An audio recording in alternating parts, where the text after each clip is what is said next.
Director Sandeep Jain हमारे आज के एक्सपर्ट, उनके पास चलते हैं, उनसे लेते हैं उनकी बाजार पर आए। संदीप जी, कल का दिन और आज का दिन एकदम टोटल विपरीत, लेकिन अच्छी बात है कि हफ्ते का अंत बहुत ही अच्छे कुशल ढंग से हुआ है बाजार का। लेकिन ये तेजी कितनी टिकाऊ, अब कल का दिन इंपॉर्टेंट भी है क्योंकि अब इलेक्शन के नतीजे भी आएंगे। मंडे को क्या एक्सपेक्ट करें? बिल्कुल, अंत भला तो सब भला, और वाकई में गजब की एंडिंग हुई है। और ऐसी हैप्पी एंडिंग तो मुझे लगता नहीं है कि मार्केट एक्सपेक्ट कर रहा था। 550 पॉइंट निफ्टी में तेजी, और इनफैक्ट जो अनिल जी ने सही कहा, रोज रोज जो पिटाई होती थी, जैसे ही ऊपर जाता है थप्पड़ लगता है, फिर मार्केट नीचे जाता है, और आज 100 पॉइंट तेजी से खुलते खुलते जबरदस्त तेजी आई। और इसका बहुत बड़ा रीजन है, देखिए, एक तो शॉर्ट कवरिंग भी बहुत फास्ट आती है जब इस तरीके के मूव्स आते हैं। कल वीकली कटान थी, वो भी एक रीजन था कि कल एक मतलब चल के भी वापस से नीचे आ रहा मार्केट। फिर ट्यूसडे के दिन भी, तो एक तरीके से 23,700 से जो ट्यूसडे के दिन जो नीचे आया और कल नीचे आया मार्केट, उसके हिसाब से आज देखे तो वो पूरी रिकवरी किया, और प्लस 200 पॉइंट ऊपर निफ्टी बंद हो। दूसरी बात यह है, बिल्कुल महाराष्ट्र के इलेक्शंस और झारखंड के इलेक्शंस इंपॉर्टेंट स्टेट्स है, बहुत इंपॉर्टेंट स्टेट रादर, तो उस पर भी पूरी नजरें बनी रहेगी। तो थोड़ा बहुत और जो रहता है कि हो सकता है कि मार्केट्स कहीं ना कहीं अंदेशा लगा रहा है कि इलेक्शंस में कुछ फेवरेबल रिजल्ट्स आ जाए। आज लार्ज कैप बढ़िया चले, रिलायंस जो काफी पिटाई देख चुका था वो थोड़ा बाउंस बैक करने की कोशिश की, आईटीसीआर चला, फिर आईटी स्टॉक्स ने अच्छा कमान संभाला। तो ओवरऑल एफआईआई ने आज भी सेल किया, so that is also a point to be noted. In fact देखना जो लोग डेरिवेटिव सेगमेंट में फिर भी पिछले कुछ दिनों में बाइंग दिखी है उनकी, फ्यूचर्स में, स्टॉक फ्यूचर्स में बाय कर रहे हैं, इंडेक्स फ्यूचर्स में बाय कर रहे हैं आज। हालांकि वहां पे वो डेटा भी आना बाकी है, वो पूरा शाम तक आता है। और एफआईआई की कैश मार्केट में सेलिंग थी, बट ओवरऑल मुझे लगता है कि मार्केट ने, जो अभी अनिल जी ने बहुत बढ़िया कहा कि ऐसा लगता है कि थोड़ी सी मजबूत, और आपने मुझे यही पूछा, मुझे ये टिकाऊ सी लगती है क्योंकि 200 डेमा के ऊपर काफी दिन तक नीचे फ्लर्ट करके 2 बार 3 बार बंद हुआ, बट आज जिस तरीके से उसको एकदम स्ट्रांगली क्रॉस किया और काफी टाइम बिताया, मुझे लगता है कि ये 23,500 600 एक अच्छा बेस बन गया है। 23,300 से 23,500 का एक लेवल है जहां पे सपोर्ट लेगा। ऊपर अब देखना है कि 24,200 से 24,500 का रेंज है, उसको क्रॉस करता है, या 24,100 से 24,500 मान लीजिए एक रेंज होगी। सो ओवरऑल आई फील कि बॉटम फिशिंग जो करनी थी वो उस तरीके का मौका नहीं मिला, but you can not catch the bottoms और you can not exit at the tops. धीरे धीरे स्टैगर्ड वे में जिन्होंने बाइंग की उनका पैसा बना, हमने चैनल पे धीरे धीरे बोला भी, और मुझे ऐसा लगता है कि अब धीरे धीरे बाइंग करनी चाहिए जहां पे भी क्वार्टरली रिजल्ट्स अच्छे हैं। स्ट्रॉन्ग मैनेजमेंट क्वालिटी स्टॉक्स में बिल्कुल बने रहे। ये चीज इस मध्य से जरूर समझ जाए कि अननेसेसरली जो इधर उधर जो भी स्टॉक्स के नाम आते हैं, कोई वो सब आता है, क्वालिटी स्टॉक्स में रहिए, खराब स्टॉक्स से एग्जिट ले लीजिए और अच्छे स्टॉक्स में बने रहने की कोशिश करें और कन्विक्शन के साथ। बिल्कुल सर, अब पोजीशन व्यू बता दीजिए, कौन से स्टॉक पे रख रहे हैं आप?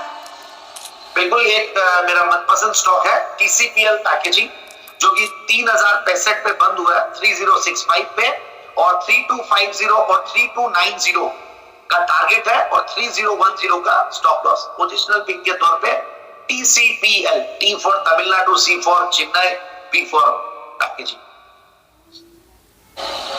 ओके, टीसीपीएल पैकेजिंग पसंद आ रहा है, पोजिशनली यहाँ पर पसंद आ रही है संदीप जी की तरफ से। आपने कहा 3250 3290 का टारगेट, स्टॉप लॉस रिपीट कर देंगे? 3010 3010 का स्टॉप लॉस यहाँ पर लगाने की आपके लिए आ रही है सलाह। अब लॉन्ग टर्म स्ट्रेटेजी आपकी तरफ से संदीप जी क्या रहेगी? बिल्कुल, कल जब मैं दोपहर का शो कर रहा था तो एक रिपोर्ट आई थी, केमिकल स्टॉक्स में धीरे धीरे माहौल बनेगा, और मुझे वैसा ही एक स्टॉक में केमिकल स्टॉक ही लाया हूं, और वो है सुमितोमो केमिकल्स। हालांकि ये पहले पुराना नाम इसका एक्सेल क्रॉप केयर हुआ करता था, और कंपनी बेसिकली कुछ, क्योंकि जापानीज प्रमोटर्स है, कुछ अपने प्रोप्राइटरी प्रोडक्ट्स बनाते हैं, और एग्रो केमिकल्स, एनिमल न्यूट्रिशन और एनवायरमेंटल हेल्थ बिजनेस सेगमेंट्स में है। सो ओवरऑल एक मुझे अच्छी कंपनी लगती है, और पुराने लेवल्स जो मैंने नीचे के लेवल्स पे भी स्टॉक को रेकमेंड किया हुआ है, जस्ट दैट कि ऊपर के लेवल से अभी करेक्ट हुआ है तो मुझे और अट्रैक्टिव लगने लगा, क्योंकि मार्केट्स में अब स्ट्रेंथ अगर आती है तो जो स्टॉक 30%, 40%, 20% करेक्ट हुए हैं, और जहां पे 200 डेमास के आसपास स्टॉक चलता है, तो एक अच्छा खासा एक रिस्क रिवॉर्ड रेशियो बैठता है। तो वैसा ही कुछ ही स्टॉक में 629 के लेवल्स ऊपर दिखाया हुआ है, 514 पे बंद हुआ है, तो I think it can be a good buy. और जो ओवरऑल मैं देख रहा था इनके क्वार्टरली रिजल्ट्स, तो क्वार्टरली रिजल्ट्स में भी बढ़िया नतीजे आए हैं। इनफैक्ट 144 करोड़ का पैट था सितंबर 2023 में, और उसके सामने 191 करोड़ का PAT, which is very good. TTM business में भी one of the best times चल रहा है कंपनी का। तो मेरे हिसाब से स्टॉक को बिल्कुल लेना चाहिए। फंडामेंटल्स में रिटर्न नंबर्स को देखें तो वो बहुत बढ़िया है। 20-21% का रिटर्न ऑन कैपिटल एम्प्लॉयड, पिछले 5 साल में प्रॉफिट की कैगर 16-17% की रही है।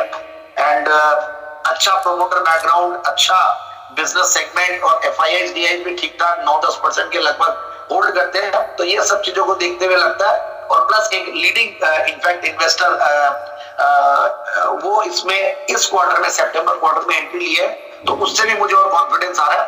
सो ओवरऑल इस स्टॉक को इन लेवल्स पे ले, और 590-630 के टारगेट के लिए। बिल्कुल 590-630 के टारगेट के लिए यहाँ पर सुमितोमो केमिकल में लॉन्ग टर्म स्ट्रैटेजी बनाने की सलाह आ रही है संदीप जैन की तरफ से। आइए पहले कॉलर से। मैं संतोष बोत्रा बोल रही हूँ संदीप भैया को जय जी। और मेरा सवाल था कि मेरे पास नोवा एग्री है 77 में लिया हुआ, और अडवाणी होटल लिया हुआ है 77 का, और सर ही बताए थे टीवी में, तो मैं ली थी। तो क्या वो मेरा भाव रिटर्न आएगा? ओके, नोवा एग्रीटेक और अडवाणी होटल बोला आपने? हाँ, 77 का लिया हुआ है दोनों ही। ठीक है, ओके सर। संदीप जी क्या लग रहा है दोनों स्टॉक्स में आएंगे इनके भाव? फर्स्ट ऑफ ऑल जय जितेंद्र, और अच्छा लगा कि ये जैन साहब के जेम्स के स्टॉक्स को ही खरीदिए, और दोनों को मैंने रेकमेंड किया हुआ। नोवा एग्रीटेक तो जब रेकमेंड किया था उसके बाद तो ऊपर ये 94 के लेवल्स भी दिखाया है, और करेक्ट भी हुआ वहां से, क्योंकि मार्केट में सारे स्टॉक्स में करेक्शन आ रहे हैं। और वैसा ही कुछ स्टॉक मैंने अभी सुमितोमो केमिकल दिया, तो वो एग्री रिलेटेड थीम वाला ये स्टॉक है। अडवाणी होटल्स एक बेहतरीन कैरामेला रिजॉर्ट्स बोल के गोवा में होटल ओन करते हैं, और जिसमें डेल्टा का भी स्टेक है, और मुझे ऐसा लगता है कि ये स्टॉक को भी बिल्कुल होल्ड करें। बेहतरीन काम कर रही है, अच्छी कंपनी है, और कुछ क्वार्टरली रिजल्ट्स को लेकर भी थोड़ा बहुत छोटा मोटा करेक्शन आया है, बट मैं यही कहूंगा कि सितंबर क्वार्टरली रिजल्ट्स को देखें तो नोवा एग्रीटेक ठीक है, और होटल इंडस्ट्री पे तो मैं एक्स्ट्राऑर्डिनरी बुलिश हूँ। जस्ट दैट कि ये स्टॉक नहीं चला, अगर आप इंडियन होटल्स देखिए, EIH एसोसिएटेड देखिए, सारे चल रहे हैं, और वैसा ये स्टॉक थोड़ा सा इस क्वार्टर में इनका लॉसेस आए हैं, so that is again a very big thing, but overall I am very confident about the stock again. तो मुझे लगता है कि अडवाणी होटल्स और नोवा एग्रीटेक दोनों में ये होल्ड करके रखें। दोनों होटल्स को होल्ड करने की सलाह आपके लिए आ रही है संदीप जी की तरफ से।